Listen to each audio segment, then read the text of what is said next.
Boa noite a todos os presentes, sejam bem-vindos ao Centro Espírita Jesus de Nazaré. Boa noite também aos nossos amigos internautas. Agradecemos aos nossos facilitadores, Ives Facuri, Shirley Milagre, Vicente Cardoso, que estarão junto a nós facilitando o estudo espírita de perguntas e respostas de hoje. Boa noite para todos. Sejam todos muito bem-vindos a esta casa, a este momento, a essa grande sala de aulas, na onde desejamos a todos muita paz, muita alegria. Aos nossos amigos internautas, nossas boas-vindas a essa sala virtual de estudos espíritas. Nós queremos dizer a todos vocês que nós nos encontramos aqui, não na condição de professores, de mestres, mas na condição de facilitadores. As perguntas que vocês certamente deverão fazer a nós, estaremos aqui na pauta, na medida do nosso alcance, respondê-las. É uma alegria muito grande a gente poder estar com vocês, já nesse horário de verão, certamente é uma tarde ainda, a noite ainda não chegou, e nós tenhamos realmente esse final de tarde e uma feliz noite. Que vocês possam formular as perguntas de vocês, estaremos aqui para receber essas perguntas. E começando as perguntas e as respectivas respostas, nossa pretensão aqui é falarmos da doutrina espírita. Não é pretensão nossa entrarmos no achismo. Para começar, nós pedimos ao nosso amigo Ives Facuri a primeira pergunta dessa noite. Boa noite a todos. Satisfação estar aqui novamente. A pergunta que nos chega é a seguinte: gostaria de saber se é possível evoluir apenas no mundo espiritual. Por que a necessidade de reencarnar? Porque nós necessitamos... é possível evoluir no mundo espiritual, mas não é uma evolução completa. Não é uma evolução completa. A evolução, para ser completa, ela necessita da experiência. O plano espiritual é muito um momento de reflexão para o espírito, de pausa, de reavaliação. Essa reavaliação faz com que o espírito, de certa forma, planeje novas diretrizes para a sua evolução. Mas essas diretrizes, elas só podem ser concretizadas num campo de experiência favorável, em que o espírito ele vai ter contato com todas as adversidades que ele necessita para poder se superar a cada dia. E esse campo de experiência favorável para a evolução do espírito é o plano terreno. Porque no plano espiritual, como a consciência está dilatada, o espírito ele mantém determinado equilíbrio quando ele se conscientiza da sua situação de desencarnado, de necessitado, de evoluir, de evolução. Então, a gente pode resgatar o exemplo de André Luiz, quando ele se conscientizou. Ele se conscientizou no plano espiritual, e a partir do momento em que ele se conscientizou e ele fez uma reavaliação da sua vida terrena, isso aí representou só um começo de um novo planejamento em que com certeza o espírito vai ter que dar cumprimento a todo aquele seu nível de despertamento consciencial no mundo espiritual. E para que ele possa concretizar esse plano da evolução, é indispensável a reencarnação. Na pergunta 171 do Livro dos Espíritos, Allan Kardec pergunta qual é a finalidade da reencarnação. E a espiritualidade responde: melhoramento progressivo da humanidade. Sem isso, onde haveria justiça? Então, a reencarnação é esse mecanismo divino em que nós poderemos evoluir de uma maneira mais concreta. Porque um aluno de uma universidade ou de uma escola, ele não consegue se tornar um bom profissional só estudando. O aluno ele precisa da parte prática, aquilo que muitas vezes se chama de estágio. Ele não consegue se tornar um bom profissional só numa cadeira de sala de aula. Ele precisa de uma parte em que ele vai estagiar, ou seja, que aquele conhecimento adquirido ao longo do tempo vai ser colocado em prática, vai ter uma aplicabilidade direta na sua vida concreta, a fim de que ele possa se provar um bom profissional e um bom aprendiz também, no sentido da apreensão de tudo aquilo que ele recebeu. Essa analogia a gente faz com relação à reencarnação. A reencarnação é a mesma coisa. A gente chega no plano espiritual, muitas vezes orgulhosos no bom sentido, de alguns feitos nobres que a gente realizou, e com a consciência culpada da maioria das coisas que a gente fez. E essa consciência culpada é o combustível que o espírito necessita para o despertamento de uma vontade de procurar reparar tudo aquilo que ele fez. E essa reparação ela só pode ser efetivada na vida física, através da reencarnação. Então é possível evoluir no plano espiritual, mas é indispensável a reencarnação como esse fator de purificação para a nossa evolução espiritual. Boa noite. É uma alegria grande estar aqui com vocês no dia de hoje. E nós vamos à segunda pergunta da noite. O cristianismo hoje é diferente de ontem, da época dos discípulos do Cristo? Essa pergunta é muito interessante, porque se nós voltarmos aqui na história e lembrarmos da época que o Cristo esteve e depois do seu sacrifício aqui na terra e o trabalho dos discípulos na disseminação das palavras de Jesus, como que era a igreja cristã naquela época e o que é o cristianismo hoje, nós vamos perceber que é realmente diferente. Daquele cristianismo que saiu dos discípulos, né? Hoje nós temos um cristianismo muito dividido, né? E dividido por quê? Porque as palavras de Jesus são as mesmas em qualquer local onde o cristianismo é a linha mestra que conduz a fé.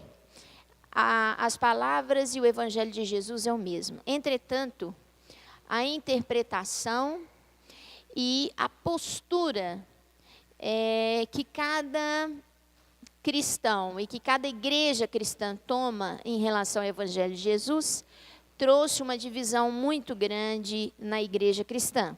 Então a gente vê que hoje nós temos o cristianismo dividido por personalismos, nós temos o cristianismo dividido por interesses políticos e interesses financeiros. Nós sabemos que a igreja cristã, no início, ela foi se envolvendo com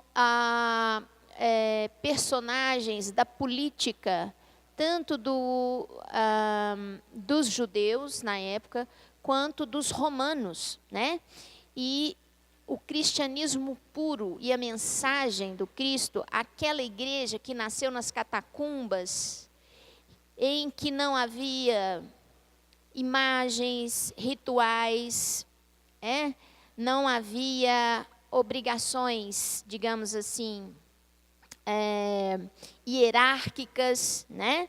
Nós tínhamos ali simplesmente a mensagem do Cristo viva sendo transmitida àqueles que estavam sedentos e aflitos e necessitados de uma palavra de amor e de acolhimento. Mas imiscuiu-se nisso condutas, atitudes que pertenciam à cultura da época, mistura de culturas, né? Apareceram os ritualismos que não existiam, apareceram os achismos, né? Apareceram os testemunhos deturpados da fé. Nós sabemos que naquela época o cristianismo tinha nos seus seguidores, naqueles que acreditavam na mensagem de Jesus, um destino de, muitas vezes, de sacrifício da própria vida. Lá, né, junto aos leões, né, e muitas vezes eram sacrificados por apedrejamento. E esses cristãos, quem já leu Paulo e Estevão, eles se dirigiam ao testemunho de cabeça erguida, cantando os hinos em homenagem à sua fé, a fé que tinha em Jesus Cristo, e perdiam a sua vida. Hoje, nós não estamos perdendo as nossas vidas pelo Cristo, pela sua mensagem, nós não estamos doando a nossa vida em função da nossa crença, mas nós precisamos fazer sacrifícios, né? O sacrifício do egoísmo, o sacrifício do orgulho, o sacrifício da vaidade, sobretudo o sacrifício dos interesses pessoais, né? Nós somos chamados e convidados a fazer o sacrifício dos interesses pessoais em função da divulgação da mensagem cristã através das nossas atitudes e do nosso comportamento. E nos preocupa muito a doutrina espírita nesse sentido, porque a doutrina espírita é o cristianismo redivivo, e nós temos que cuidar muito bem da doutrina espírita, todos nós que estamos no meio espírita, para torná-la sempre pura, né? Para não imiscuir na doutrina espírita uma série de atitudes, uma série de rituais, uma série de convenções que nada tem a ver com a mensagem pura do cristianismo redivivo. Então é preciso ter muita vigilância. Tem uma mensagem do Divaldo Pereira Franco, até quem tiver oportunidade, tem até no YouTube, alertando os espíritas, né? Aqueles que são trabalhadores da casa espíritas, que se devotam ao cristianismo redivivo, a vigiarem muito, porque se não vigiarmos, o nosso cristianismo redivivo vai começar a tomar o mesmo rumo daquele cristianismo inicial lá das catacumbas e deixar de ser aquilo que é a proposta que ele tem hoje, né?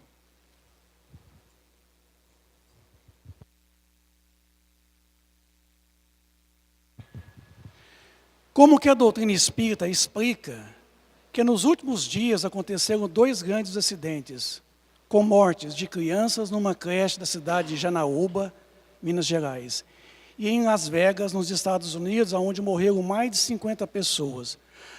Aconteceu porque estava programado ou foi fruto do acaso? Bom, primeiro, o acaso não existe. Tudo tem uma causa, tudo. Todo efeito, normalmente nós remontamos a uma causa. A questão fortuita é desprezível de fundamentação pelo que nós conhecemos de doutrina espírita. A doutrina espírita, normalmente, ela tem sempre explicações para os fatos. Fatos até mesmo em que nós não temos uma percepção muito clara desses fatos. Eu vou pegar aqui no livro Consolador de Emmanuel, na pergunta 250 do livro Consolador, quando ele coloca o seguinte: como se processa a aprovação coletiva? Mas antes de eu ler a resposta, eu vou relembrar vocês que no livro Obras Póstumas, de Allan Kardec, é uma obra que foi publicada 22 anos depois da sua morte, há um capítulo onde Clélie Duplantier, é um espírito, que fala sobre provações coletivas. Ela coloca para nós que existe provações individual, provações grupais, de grupos, provações coletivas, onde reúne pessoas num bairro de uma cidade, numa cidade, num estado, até mesmo num continente. Clélie Duplantier, então, ela nos coloca que, de acordo com os compromissos assumidos em existências passadas, a gente assume determinados compromissos em termos de resgates, resgatando coletivamente, como coletivamente nós ficamos compromissados no delito, no mesmo delito, ou em delitos similares, em que exige da gente a reparação também de forma coletiva. E aqui, o Emmanuel, nessa questão 250, o Consolador, como se processa a aprovação coletiva? Ele responde: na aprovação coletiva, verifica-se a convocação de espíritos encarnados, participantes do mesmo débito, com referência ao passado delituoso e obscuro. O mecanismo da justiça, na lei das compensações, funciona então espontaneamente, através de prepostos do Cristo, que convocam os comparsas na dívida do pretérito, para o resgate em comum. Razão porque, muitas vezes, em titulares dolorosos acasos, as circunstâncias que reúnem as criaturas mais dispares no mesmo acidente que lhes ocasiona a morte do corpo físico, ou a mais variadas mutilações no quadro dos seus compromissos individuais. Então vejamos nós, de que nós podemos nos comprometermos individualmente, coletivamente. Uma família, ela pode resgatar a família num todo. Inclusive, os entes de uma mesma família estão, de uma forma ou de outra, compromissados. Em termos de quê? De reparação com relação ao passado delituoso, obscuro, ou com relação ao crescimento. Então, normalmente, uma família, todos nós somos compromissados. Não existem situações fortuitas no casamento. Quando você elege alguém, certamente você está dentro da possibilidade de eleger alguém que você fez uma escolha de acordo com existências pretéritas. Mas, aqui na pergunta 250 do Livro dos Espíritos, quando fala realmente da questão das provas, nos colocam para nós que quando nós reencarnamos, nós não escolhemos as provas essencialmente. Nós escolhemos a natureza das provas. Viram? Ninguém escolhe poder chegar aqui e passar por um homicídio. Mas alguém, ao reencarnar, traz a predisposição de passar pelo fenômeno da morte, pelo homicídio.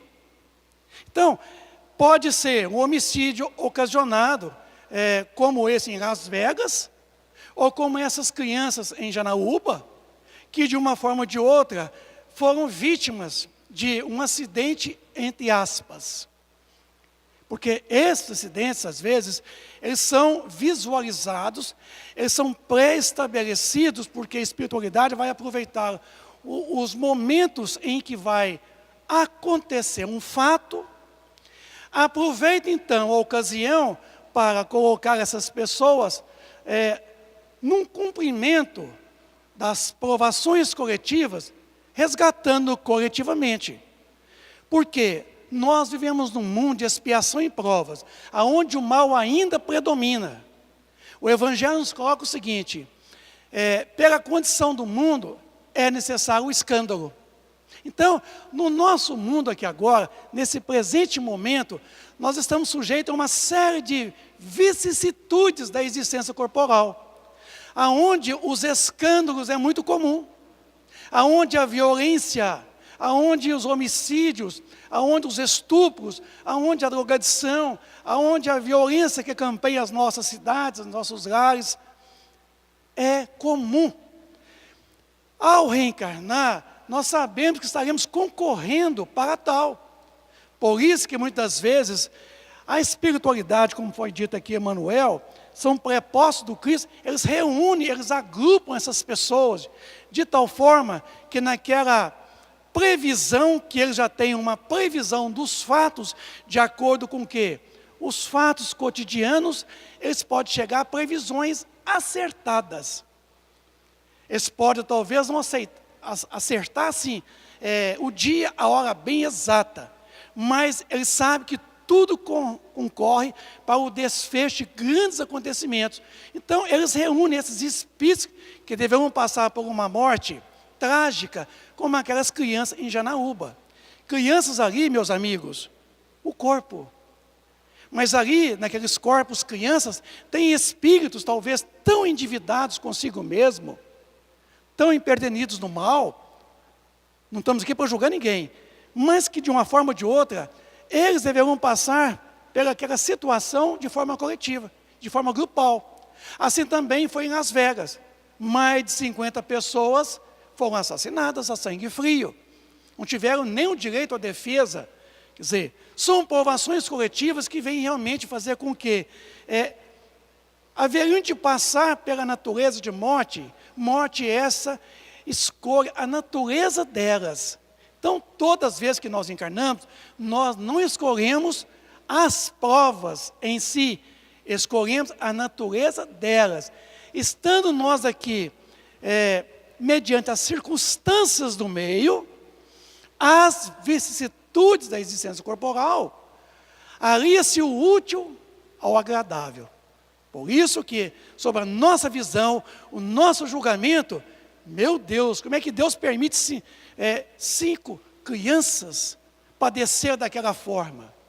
50 pessoas em Las Vegas padecer simultaneamente, coletivamente. Como pode? Cadê Deus? Não tem justiça? Tem. Ali está a maior prova da justiça divina. Então, é imperioso a gente poder estudar isso mais vezes, mais profundamente, para ver até que ponto nós ignoramos, errados estão nós em nossos julgamentos. Porque Deus não erra, Deus é justo, Deus é misericordioso. Obrigado. Ibis. Pergunta diz assim, pergunta boa também da gente poder estar estudando junto, porque diz assim, boa noite, qual a visão espírita sobre os crimes passionais? É muito difícil a gente generalizar uma única causa para todos os casos de crimes passionais. Mas uma coisa a gente pode determinar, e aí a gente já entra na visão espírita.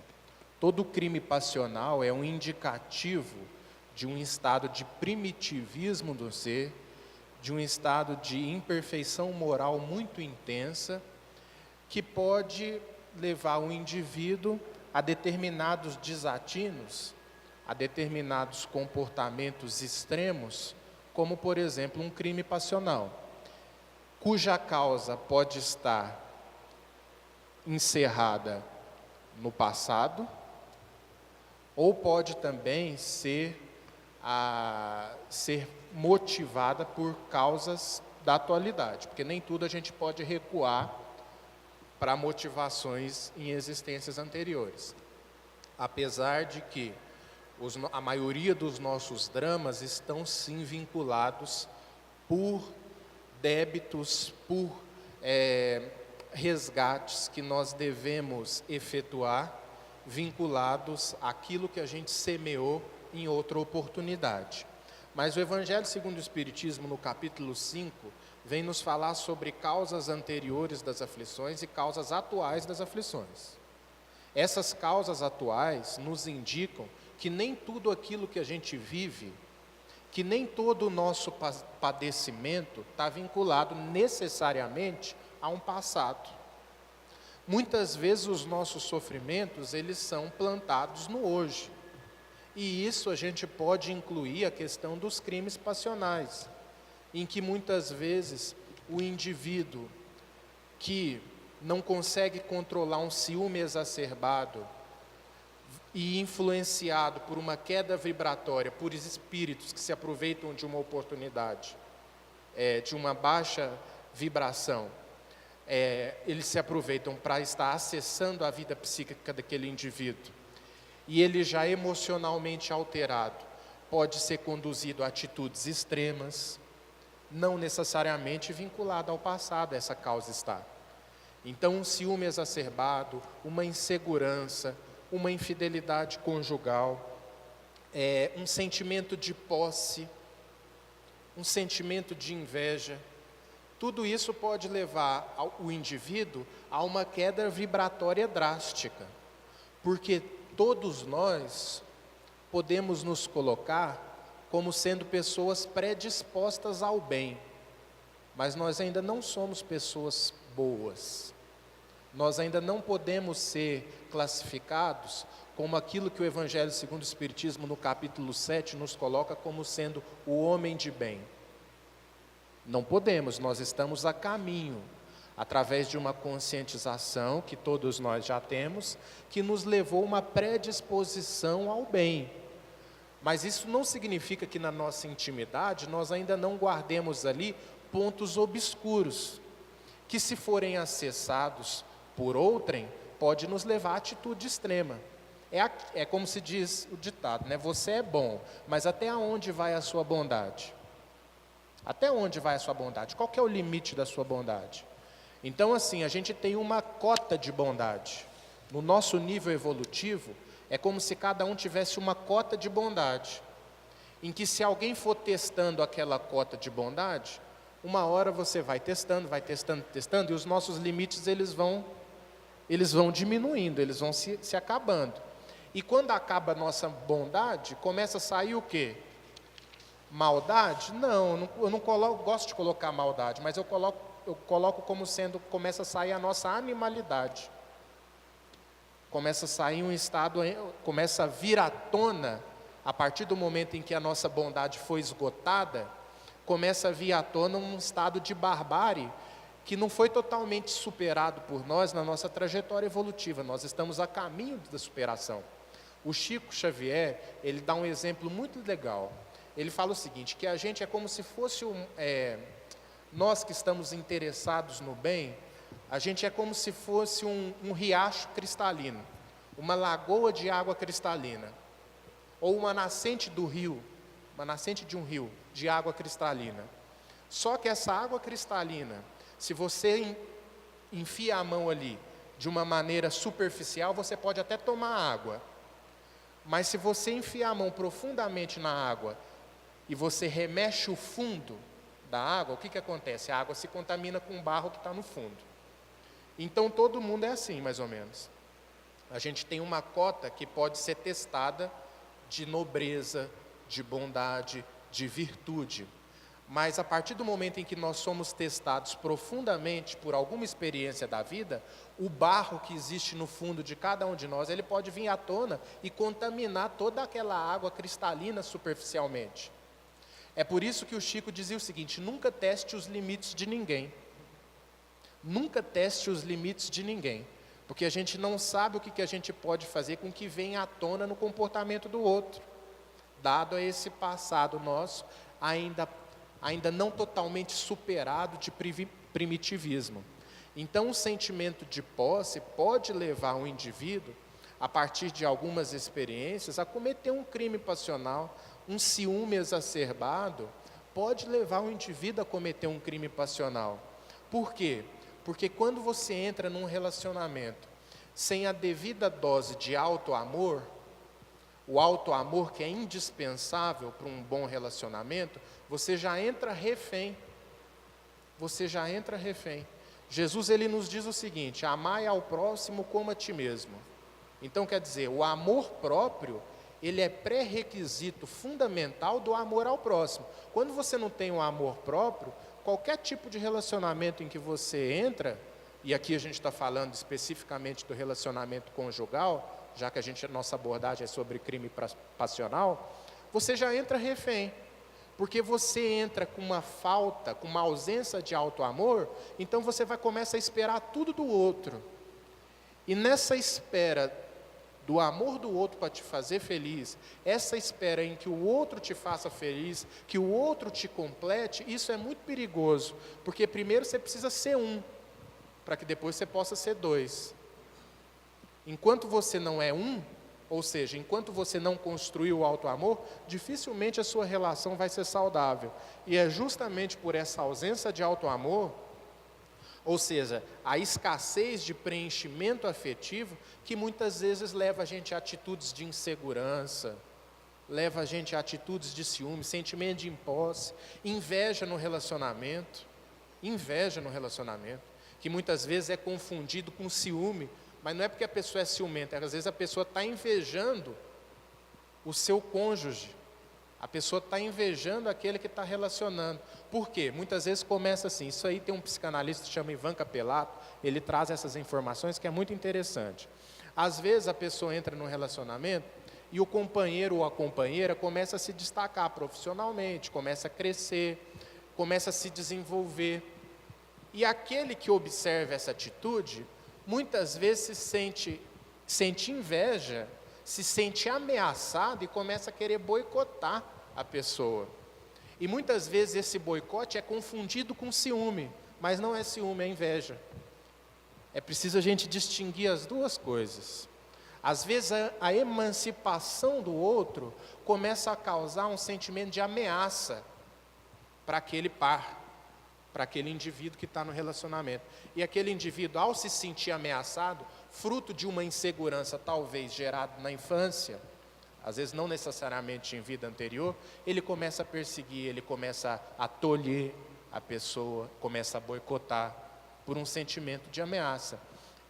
Muitas vezes, traumas de infância, como por exemplo, filhos que acompanharam a infidelidade conjugal dos pais, por exemplo, que acompanharam todo um processo de separação conflituosa através de uma infidelidade conjugal. Muitas vezes esses filhos, ao crescerem observando essas cenas, crescem extremamente ciumentos. Por quê? Se eles perceberam o fim de um relacionamento ali, enquanto eles estão construindo a sua cognição, em que a infância é um período determinante de construção da personalidade, então, como eles se depararam com aquele monte de situações adversas e, vamos dizer assim, e contaminadoras da vida psíquica, eles crescem muitas vezes traumatizados, pessoas extremamente inseguras, pessoas extremamente ciumentas, porque vivenciaram aquilo dentro de casa na infância. Então, muitas vezes o trauma é de agora, não é do passado. É isso que eu estou querendo dizer. E a doutrina espírita explica todos esse tipo de crime através dessa ótica de barbarismo que ainda faz parte da humanidade. Então, tanto os crimes passionais, como qualquer crime convencional, motivado por qualquer razão, vai ser uma constante cada vez menor na humanidade, conforme o progresso for acontecendo na intimidade de cada um, pela nossa transformação moral, em que a gente vai começar a perceber o outro, não como uma posse, não através de uma ótica egoísta, mas através de uma ótica altruísta. Essa é mais ou menos a visão que a gente poderia dar através dessa pergunta que você fez. Espero ter esclarecido ainda que minimamente aí. Aconteceu neste último dia 12 de outubro, na cidade de Aparecida do Norte, a comemoração de Nossa Senhora Aparecida, padroeira do Brasil, onde várias pessoas caminharam a pé, dezenas, centenas de quilômetros, com o intuito de pagar promessas, feitas em troca de benefícios recebidos em outro momento. Tem valor? Significa fé para essas pessoas? Na realidade, até mesmo na nossa fé, a fé ela tem a maturidade. A fé evolui com o progresso espiritual. E a fé tem a sua infância espiritual, né? Na infância, quando nós queremos contar para uma criança, ensinar para uma criança uma conduta moral adequada, muitas vezes nós lançamos mão de instrumentos como fábulas, não é? A raposa e as uvas, não é isso? Então, a gente ensina para crianças através de fábulas, porque a criança não tem maturidade para entender o que nós estamos querendo dizer, que não seja através de fábulas. Precisamos de instrumentos. Na infância espiritual da humanidade, na nossa fé, na infância da nossa fé, muitas vezes nós precisamos de instrumentos para alimentar a nossa fé. E aí esses instrumentos podem ser rituais, podem ser imagens, podem ser objetos, que são dentro da nossa infância espiritual, representantes da pedagogia da fé. Mas que com o progresso espiritual, naturalmente, o espírito vai deixando de ter a necessidade desses instrumentos, porque a compreensão de Deus da sua soberana justiça e misericórdia, a compreensão da lei de causa e efeito e da responsabilidade que cada um tem diante daquilo que nós fazemos da nossa vida. Quando eu falo vida, não é só vida material, mas a vida do Espírito eterna. Diante dessa compreensão, nós deixamos de ter necessidade de instrumentos. Deixamos a infância da nossa fé, passamos a maturidade, a compreensão de Deus em nós. E aí nós conseguimos descobrir que para adorar ao Senhor e para estar com Ele, basta que entremos em nossa casa mental, né? Então, essa mudança na relação com o divino, ela vai acontecendo na medida que a criatura deixa a sua infância espiritual e alcança a sua maturidade espiritual. Então, não existe julgamento de certo ou errado. Não existe se isso está certo, se isto está errado. Nós temos que entender que cada criatura está no seu estágio de fé espiritual e que nós devemos respeitar a sua necessidade e incentivar a sua libertação. Através da libertação, nós encontramos com Deus de uma forma muito mais rápida, muito mais presente, né, muito mais atuante em nossas vidas.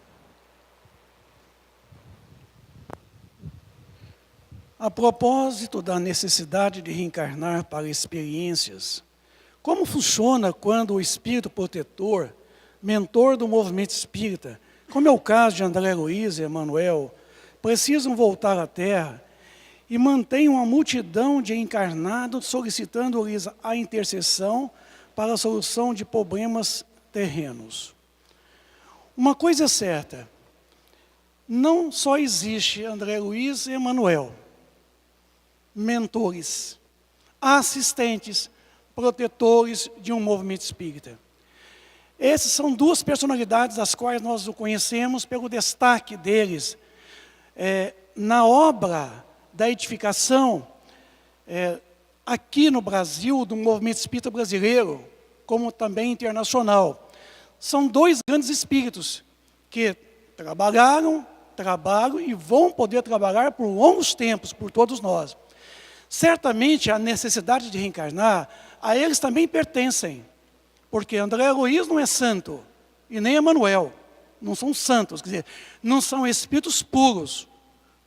Eles deverão reencarnar quantas vezes se fizer necessário para o aprimoramento daquilo que já chegaram.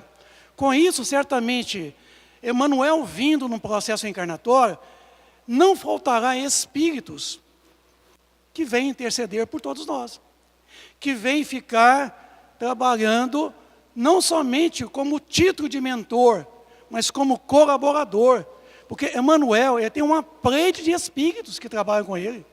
Como André Luiz também, eles não trabalham sozinhos não. Pleiades de espíritos bondosos, servidores da causa do bem, que permanecem na erraticidade, juntamente com o quê? Com o trabalho que lhe deixaram, o trabalho que começaram juntos, que edificaram. Porque todo pedido que nós fazemos, certamente é endereçado a Deus. Crede que tudo que pedides pela prece haverei de conseguir. Por isso que nós temos que ter cuidado com aquilo que a gente pede. Porque certamente, se você pedir pela verdadeira condição, chamada oração, que é atitude, certamente virá. Então, com isso, Emanuel necessita ainda de poder reencarnar para o seu aprimoramento.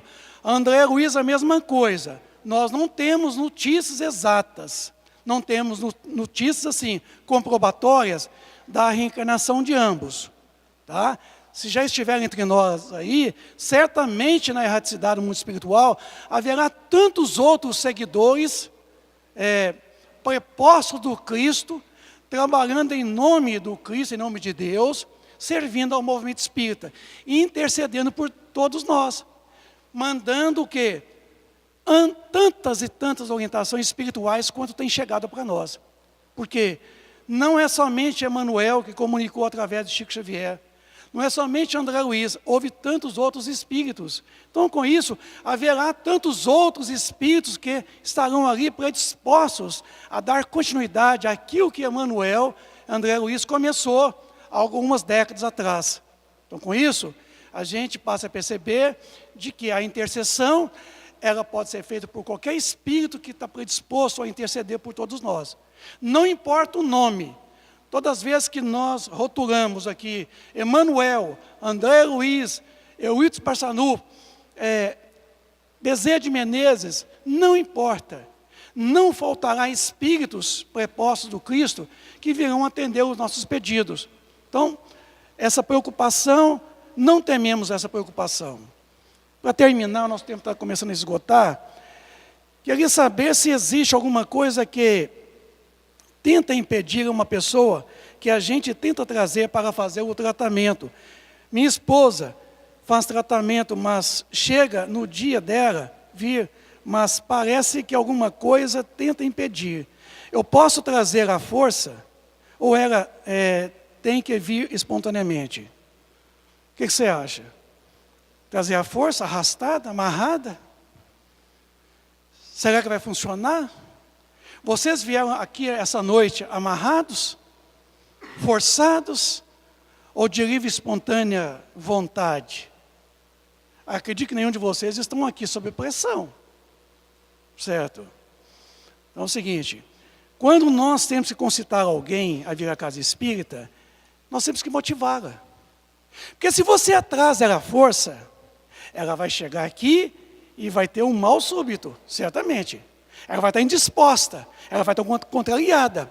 Ela não vai favorecer a ambientação, a receptividade ao tratamento.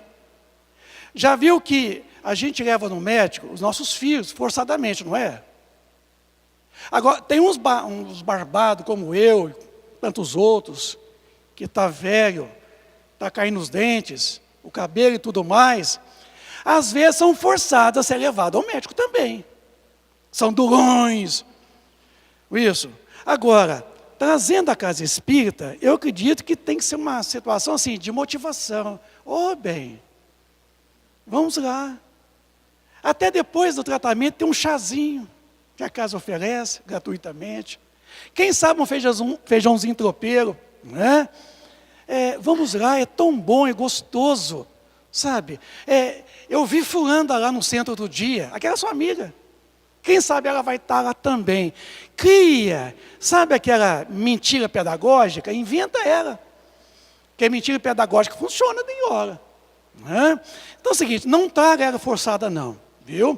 Motiva ela, concita ela a vir à casa espírita. Deixa a coisa fluir muito naturalmente. Tá? É como criança, tem pais que falam assim, eu trago o meu filho na evangelização forçado, amarrado. Não traga não, viu? Se você está trazendo seu filho aqui na casa espírita ao sábado, de forma forçada, amarrado, na evangelização, você está cometendo um grande equívoco, um grande erro. Porque amanhã, quando ele tornar-se adulto, em que ele puder fazer a escolha que vai fazer é passar muito longe desse centro espírita, que foi motivo de martírio para ele, né? De sofrimento mesmo e trazido à força. Então é o seguinte, tudo é de livre e espontânea vontade. Tá? Não força ela a vir aqui às casas espíritas. Preferencialmente motiva ela. Tá? E aguarde. E faz o seguinte, venha você, ore por ela, tá? Peça aos amigos espirituais ajuda em incentivá-la, em motivá-la a vir à casa espírita outras noites, outras vezes. Ô Vicente, só dando, a gente já está com o tempo esgotado. 2 minutos. Mas quem sabe também, aquele que está precisando de combustível não seja você. Às vezes a reflexão também pode partir daí.